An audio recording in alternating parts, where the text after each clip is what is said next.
பவித்ரா, காங்கிரஸ் கட்சியின் மூத்த தலைவரான ஈவி.கே. இளங்கோவன் சென்னை மியாட் மருத்துவமனையில் கடந்த ஒரு மாத காலமாக சிகிச்சைக்கு அனுமதிக்கப்பட்டுள்ளார்.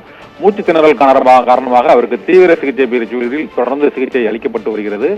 இருந்தபோதிலும் இன்று அவரது உடல்நிலையில் பின்னடைவு ஏற்பட்டிருப்பதாக மருத்துவர்கள் தெரிவித்துள்ளனர்.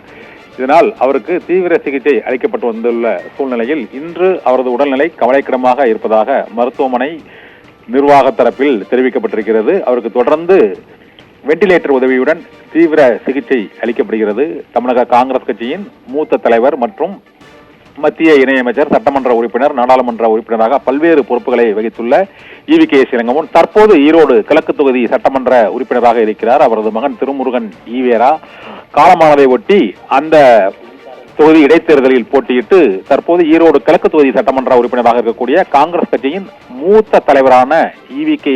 இளங்கோவன் சென்னை மருத்துவமனையில் அனுமதிக்கப்பட்டு தீவிர சிகிச்சை பிரிவில் அவருக்கு சிகிச்சை அளிக்கப்பட்டு வருகிறது. ஒரு மாத காலமாக மூச்சு திணறலுக்காக அவருக்கு சிகிச்சை அளிக்கப்பட்டுள்ள போதிலும் தற்போது அவரது உடல்நிலை கவலைக்கிடமாக இருப்பதாக மருத்துவமனை நிர்வாகம், மருத்துவர்கள் தெரிவித்திருக்கின்றனர். இருந்த போதிலும் அவரது உயிரை காப்பாற்ற இறுதிக்கட்ட சிகிச்சைகளில் தற்போது மருத்துவர்கள் ஈடுபட்டிருப்பதாக தகவல்கள் தெரிவிக்கின்றன. ஈவி.கே.